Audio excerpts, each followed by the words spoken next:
We are starting in the 2nd century. I'm going to start a timer. All right, so the 2nd century comes after the first, obviously. It's everything that starts with the year 100 and goes all the way to 200. So anything that starts with 1 and so on will be the 2nd century. All right, let's get into this one. So early in the century, the Roman Empire attained its greatest expansion under the Emperor Trajan. But after his death, became primarily defensive for the rest of its history.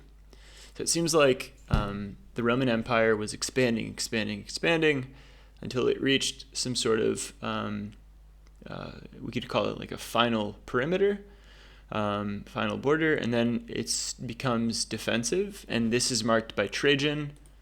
So Trajan was a Roman emperor from 98 to 117. So the end of the 1st century and to like the beginning part of the 2nd century. And he's remembered as the second of what's called the 5 good emperors. And he's part of this Nerva Antonine dynasty. So Rome was a republic, and at this point it's an empire. And the emperors will pass on their succession will be passed on based on, I think, bloodlines, either through like a direct son or an adopted son. So Trajan is the emperor who basically, after him, Rome isn't expanding anymore. Much prosperity took place through the empire at this time, ruled as it was by the 5 good emperors, a succession of well-received and able rulers. This looks like a cool one, and I think I'm going to add this to the reading list.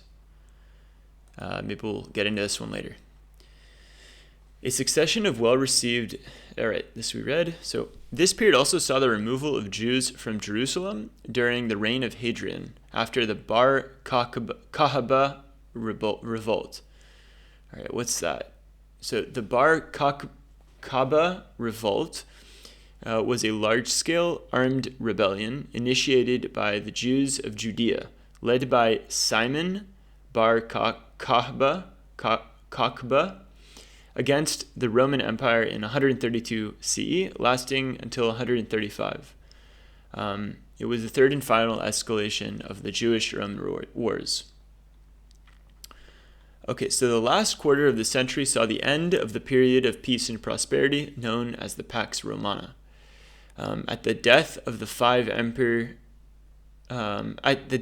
emperor Marcus Aurelius, last of the 5 good emperors, and the ascension of Commodus.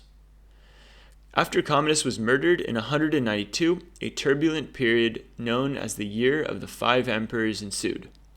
After the quick successive removals of Pertinax and Didysius Julianus from power, this period had become the general turned emperor Septimus Severus, who was the founder of the Severan dynasty, pitted against rival claimants in the form of Pescennius Niger. Severus's forces defeated the rival claimants at the Battle of Issus in 194, and Claudius Albinus, whom he defeated at the Battle of Lugdunum in 197, granting Severus sole authority over the empire. So now we're going to the east, but we're a little bit short on time. Hopefully I can finish this first paragraph. So although the Han dynasty of China was firmly cemented into power and extended its imperial influence into Central Asia, during the first half of the century, by the second half there was a widespread corruption and open rebellion. This led to its decline. In September 189, the Han general Dong Zhao, after being summoned to the capital by Hadrian, to help quell the corrupt and powerful eunuch faction, by serving as an intimidator to both them and the Empress Dowager, marched his army to Luoyang in light of Hadrian's assassination and the subsequent slaughter of the eunuchs, taking over the capital and effectively becoming the de facto head of government.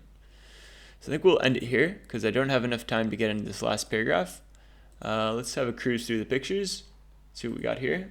This is Hadrian's Wall. Probably marks, I think it's in Britain, and it marks, I guess, the boundary of Rome. It's northernmost boundary. This is, okay, Simon Bar Kokhba. We read about this. This has to do with the Jewish-Roman Wars. Oh, cool. We got a cool picture here that shows the Roman Empire in 125 AD. Nice quality here. You can kind of move around and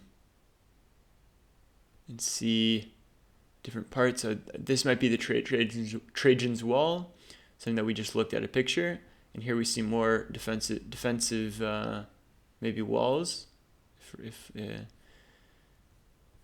it seems like this is a frontier wall. Anyways, really great picture.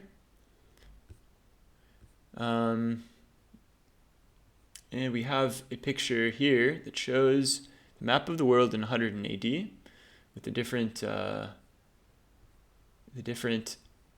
kingdoms. So this would be Rome, Dacia, Sarmatians, Kush, the Parthian Empire, and Han.